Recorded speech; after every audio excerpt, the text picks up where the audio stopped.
Kung lampas 60 ka na at mahilig bumiyahe, kung lampas 60 ka na at mahilig bumiyahe, may mga bagay na hindi.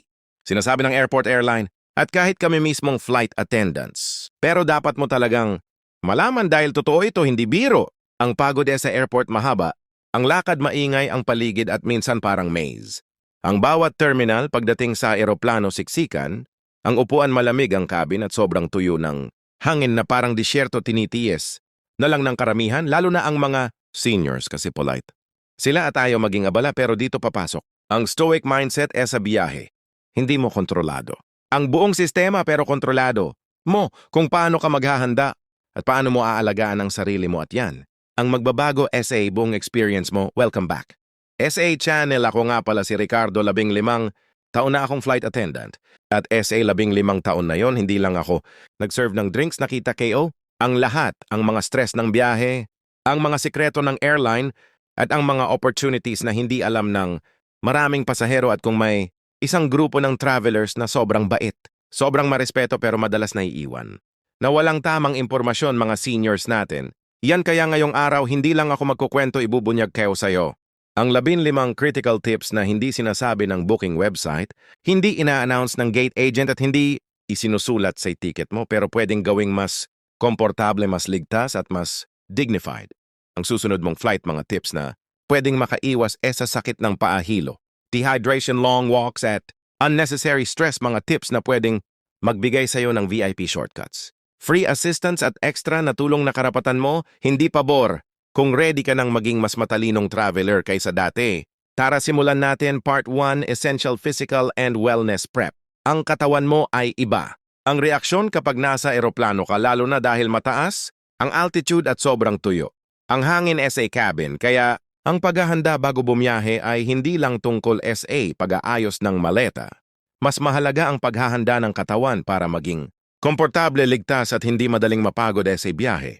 Dehydration danger at paano ito labanan kapag nasa eroplano ka, baka hindi mo napapansin pero ibang-iba. Ang hangin sa loob kumpara sa normal na paligid sa lupa, sanay tayo. Say 40 hanggang 60% humidity pero sa cabin 10 hanggang 20% lang mas tuyo kaysa disyerto ng Sahara. At kapag lampas 6 na PU ka na, mas mabilis kang ma-dehydrate, mas mabilis sumakit ang ulo, matuyo. Ang lalamunan, manigas ang leeg at ang pinakadelikado, tumaba o bumagal. Ang daloy ng dugo na pwedeng magdulot ng DVT, deep vein thrombosis, dito papasok. Ang stoic principle, hindi pwedeng ipagwalang bahala. Ang katawan nito, ang sasakyan mo sa buhay, kaya ang dapat gawin una, huwag maghintay sa drink service. Hindi ito buffet na may scheduled na oras, pwedeng tumawag, pwedeng mag-request, karapatan mo. Ang tubig, pangalawa, magdala ng empty reusable bottle pagkaakyat at pag-cruising. Altitude, lumapit ka flight attendant at sabihing, "Hi, could you kindly fill this with water?" Gagawin nila yan, mas gusto nila na isang refill lang ang kukunin mo kaysa paulit-ulit na iabot ng cup. Pangatlo, may rhythm. Ang pag-inom sa eroplano bawat 60 hanggang 70 minuto kahit hindi ka nauuhaw. Bakit? Dahil late sign. Ang uhaw, ibig sabihin dehydrated ka na bago mo maramdaman.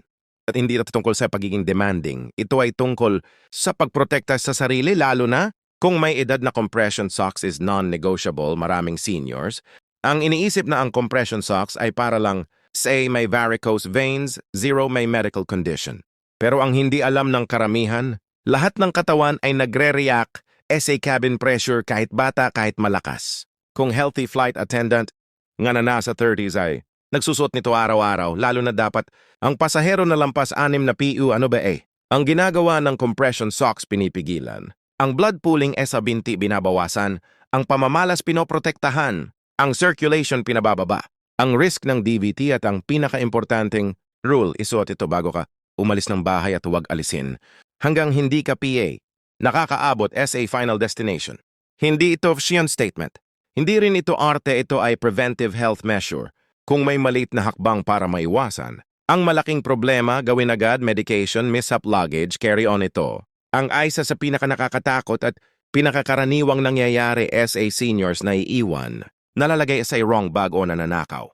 Ang gamot, at kapag emergency, paano na tandaan? Ang check-in luggage ay hindi katawan mo, hindi mo hawak, hindi mo bantay, hindi mo kontrolado, kaya ito Ang golden rule essential medications is never ever SA check-in, dapat nasa carry-on. Maintenance medicine, emergency medicines inhaler, blood sugar tablets heart, medication anything na kailangan mo within 2 hours at para mas safe. PA maglagay SA wallet ng maliit na papel na may nakasulat pangalan ng gamot dosage, schedule ng pag-inom, pangalan ng doktor optional. Bakit? Kung sakaling hindi ka makapagsalita due to panic stress or health incident, ang listahan ang magsasalita para sa iyo. Bonus fact na hindi alam ng karamihan. Ang medically necessary liquids ay pwedeng kahit lampas 100 mililitro, hindi yan kukunin ng TSA or airport staff. Karapatan mo. Yan makikita mo dito ang stoic lesson. Ang paghahanda ay respeto, SA sarili bathroom strategy, aisle seat. Priority, alam nating lahat na habang tumatanda mas kailangan nating gumalaw, mag-stretch, mag-CR at umiwas sa discomfort. Pero ano? Ang madalas ginagawa ng seniors, tahimik, tiis, polite, ayaw abalahin ang katabi.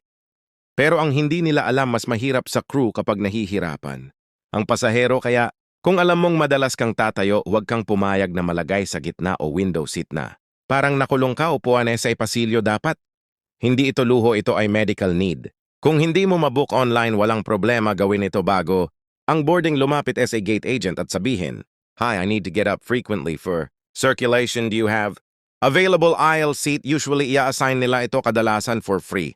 Lalo na kung may available pang upuan. Hindi obligasyon mong magtiis, hindi required na maging abala. Ang katabi mo at hindi mo kailangang magsakripisyo ng comfort. Dignity is a right.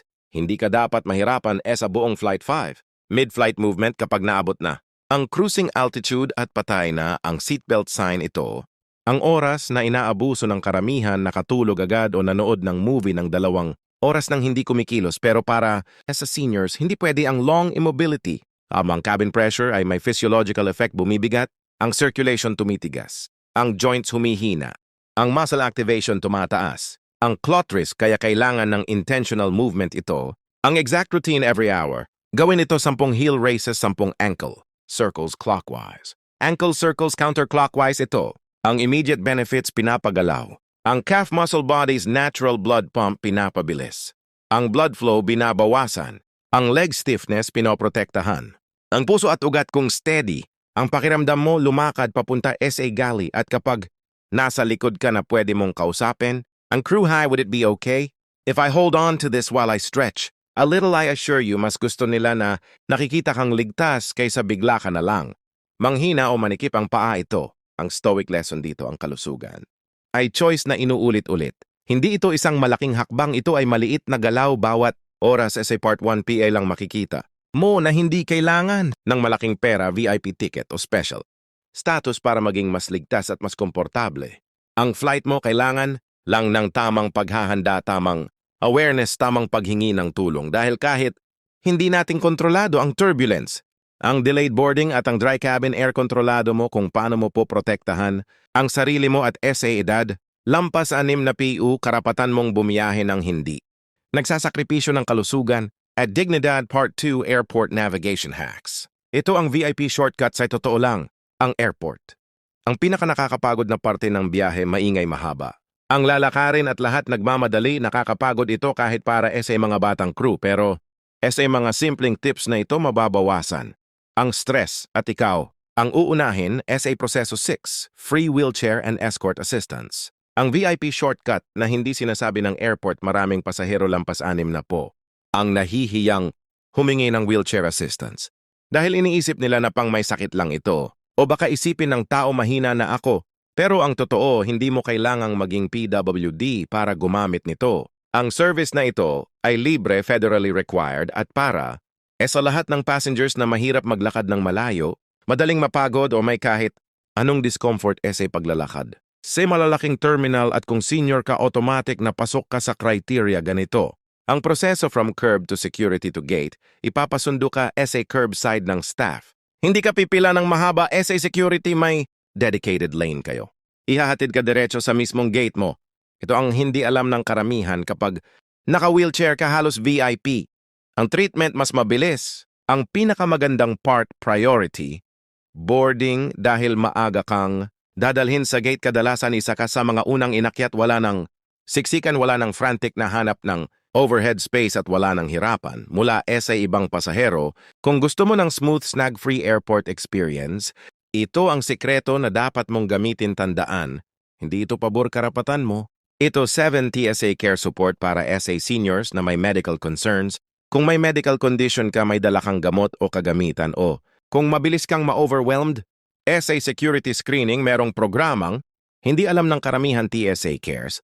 Ang kailangan mo lang gawin tumawag 72 oras bago ang flight. Ano ang mangyayari? Mag-a-assign sila ng Passenger Support Specialist, PSS. Para sa'yo ito ay specially trained na TSA officer na sasama sa'yo sa mismong security checkpoint, tutulong mag-explain ng dala mong items, tutulong mag-handle ng medical devices, magbibigay ng clear instructions. Titiyaking hindi ka minamadali o pinapahiya at gagabayan ka hanggang matapos ang buong screening.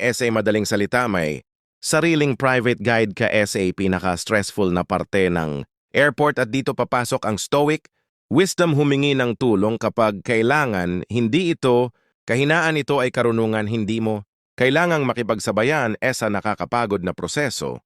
May tao na naka-assign para gawing magaan ang bawat step. 8 priority boarding, karapatan mo, hindi pabor. Kung lampas 6 na puka at may kahit konting mobility issue, kahit mild lang, pwede kang mag-request ng pre-boarding. Hindi mo kailangan ng medical certificate. Hindi mo kailangan magpaliwanag ng mahaba. Sabihin mo lang, "Hi, I would like to request pre-boarding. I have mobility concerns," at hindi ka tatanggihan ng gate agent dahil requirement ito ng airline. Ang benepisyo, makakaakyat ka bago magsiksikan ang lahat, makakahanap ka ng seat ng kalmado. Hindi ka maiipit sa gitna ng aisle, makakapag-ayos ka ng bag mo ng walang pressure, hindi ka mapipilitang buhatin ang mabigat na bagay at masaktan. Ang balikat at higit sa lahat, may dignity. Ang pag-upo mo, walang pagmamadali, walang stress. Sa edad lampas 6 na po, hindi mo na kailangan makipag-agawan. May system na ginawa para unahin ka, gamitin mo ito, lalo na kung may connecting flight. Kung may connecting flight ka, ito ang pinaka nakakapagod na parte ng biyahe. Lalo na sa malalaking airport na parang buong mall. Ang laki, pero kung nakabook ka ng wheelchair service, may kasama ka. Hindi lang papunta sa unang gate, kundi hanggang sa susunod na gate mo. Ito ang ibig sabihin ng gate-to-gate transfer. Sasalubong sila sa first flight mo, ihahatid ka sa connecting gate. Hindi ka papatakbuhin, hindi ka iiwan. Sa gitna ng airport, hindi ka mawawala o maliligaw. Hindi ka may stress kung delayed ka at kung late ang unang flight mo. Ang escort personnel ay pwedeng mag-fast track sa security, pwedeng dumaan ang proseso. Hindi ka napapagod at may priority ka halos lahat ng checkpoint at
comfort blankets, small pillows, eye shades, earplugs. Hindi ito ina-announce pero available ito kapag may extra stock, simple lang humingi. Kahit do you have an extra blanket or pillow mas inuuna? Ang seniors bakit kasi mas mabilis silang giniginaw, mas kailangan nila ng neck support at mas prone sila sa discomfort kapag matagal ang upo. Hindi ito special treatment, ito ay reasonable accommodation kapag malamig. Ang cabin o kung gusto mong suportahan, ang likod mo sabihin mo lang kung may natitira pang blanket, sayo ibibigay. Yan bago sa ibang mas bata, remember. In Comfort SA Flight ay hindi about luxury. Ito ay tungkol sa kalusugan at dignidad, free seat swaps for comfort or medical needs. Lalo na kung malayo ka sa CR kapag nasa maling upuan ka, halimbawa masyadong malayo sa lavatory, pwede kang humingi ng tulong para mailipat sa mas convenient na lugar pagkatapos ng boarding. Ito ang hindi alam ng maraming seniors kung may bakanting seat na mas malapit sa lavatory o mas maluwag o mas madaling galawan, may chance na ililipat ka ng crew libre. Bakit libre? Dahil kung medical or comfort need allowed. Ito, SA Airline Guidelines. Hindi mo kailangan i-explain ng mahaba, sabihin mo lang, "Hi, I have trouble walking long distances. Is there a closer seat available?" Kung may extra legroom seat na free, after takeoff minsan dun ka ilalagay, hindi guaranteed pero mas mataas. Ang chance para sa seniors, minsan kahit hindi mo bayad ang seat na yon, ma-upgrade ka dahil mas safe para sa'yo, mas convenient for the crew, mas maiwasan ang potential medical issue mid-flight. Ito ang flight secret na hindi ina-announce pero available. Sa'yo, assistance with seat mechanisms. Huwag pilitin, tumawag ka na lang, maraming seniors ang nahihirapang i-adjust. Ang recline button tray, table armrest, latch seatbelt. Extension, maluwag na seat buckle. Minsan sobrang stiff ng buttons, lalo na sa older aircraft. Hindi ito kasalanan mo, talagang matitigas sila minsan at kailangan ng tamang teknik. Ang pinakamalaking pagkakamali, pinipilit at doon nagkakasakit ang pulso, kamay at balikat. Kung nahihirapan ka kahit kaunti, pindutin mo lang ang call button. Walang nakakainis SA crew kung tumawag ka ng maayos. Ang ayaw nila ay iyong nagpipilit tapos biglang nasaktan. Sabihin mo lang, "Hi, could you help me adjust my seat? The lever feels a bit stiff." 2 segundo lang. Yan sa crew at kabisado nila ang bawat upuan, bawat latch, bawat trick para maayos. Ang seat mo mas ligtas, mas madali para SA kanila deplaning assistance, and door-to-door escort dignity until the last step. Pagdating ng landing, maraming seniors ang nagmamadali para makalabas. Pero hindi ito kailangan at minsan delikado, PA. Alam BA ninyo na pwedeng kayo ang huling lumabas ng hindi nagmamadali at may tulong mula sa crew. Kung mabagal kang tumayo, nahihirapang abutin ang bag o gusto mo lang ng extra time, sabihin mo lang, "Can I deplane last? I need a bit more time." Papabayaan ka nilang umupo hanggang SA lumabas ang lahat. After that, personally, kang tutulungan ng crew kunin ang bag mo, hindi ka nagmamadali, ihatid ka palabas ng aircraft door. At kung may wheelchair service ka, tuloy ito aircraft door gate, baggage claim exit, sasakyan mo. This is called door-to-door assistance at free ito. Hindi ka iiwan ng staff hanggang hindi ka ligtas na nasa labas ng terminal. At ito ang pinakamagandang parte, ito ang pinaka-dignified, pinaka-stress-free way para matapos ang flight mo. Hindi ka papayat ng lakas, hindi ka maghahabol ng tao at hindi mo kailangan makipagsiksikan. Ang buong part ay tungkol sa isang malaking prinsipyo. Ang dignity at comfort mo ay hindi bonus karapatan mo. Hindi mo kailangan magtiis, hindi mo kailangan magpakahirap at hindi mo kailangan mahiya. Ang eroplano ay hindi para sa bata lang. Ang eroplano ay para sa lahat, lalo na sa seniors na nagbiyahe na ng mas matagal, mas malayo at mas malalim kaysa sa karamihan ng pasahero. Kung may tulong na makakapagpagaan ng flight mo, humingi ka. At kung may comfort na dapat sa'yo, tanggapin mo. Yan ang tunay na stoic wisdom, alagaan ang sarili ng may tapang, may katalinuhan at may dignidad. Pagkatapos ng lahat ng tips na ito, may isang bagay na gusto kong i-emphasize. Ang biyahe mo bilang senior ay hindi dapat puro tiis. Dapat ito ay comfortable, ligtas at may dignidad. Maraming seniors ang tahimik lang sa flight, hindi humihingi ng tulong, hindi nagsasabi ng pangangailangan at hindi ginagamit ang mga libreng serbisyo na ginawa talaga para sa kanila. Hindi dahil ayaw nila, kundi dahil ayaw nilang maging abala. Pero ang totoo, mas madali ang trabaho ng crew kapag komportable ka, mas ligtas. Ang flight kapag hindi ka nagpipilit, mas maayos. Ang experience kapag humihingi ka ng tulong, Kung kailangan yan, ang stoic wisdom ng modernong paglalakbay, ang hindi mo kontrolado. Hayaan mo pero ang kaya mong ayusin. Ayusin mo, hindi mo kontrolado ang turbulence, ang sikip ng upuan or ang haba ng pila pero kontrolado mo kung paano mo ihahanda ang katawan mo, paano ka humihingi ng tulong. At paano mo poprotektahan ang sarili mo kung may hindi ka maabot, sabihin mo kung may masakit habang nakaupo, i-adjust natin. Kung gusto mo ng blanket or mas malapit na upuan, i-request mo. Kung gusto mong bumaba ng dahan-dahan, sabihin mo sa crew, hindi ka pabigat. Ikaw ay pasahero na may karapatan sa comfort at respeto. Kung may kilala kang senior na mahilig bumiyahe, pakishare. Yung video na ito, SA kanila marami, SA mga tips na ito. Ang hindi nila paalam at baka ito ang magpabago sa susunod nilang flight. At kung gusto mo PA ng travel, secret straight from the cabin crew. Don't forget to subscribe. See you again at cruising altitude.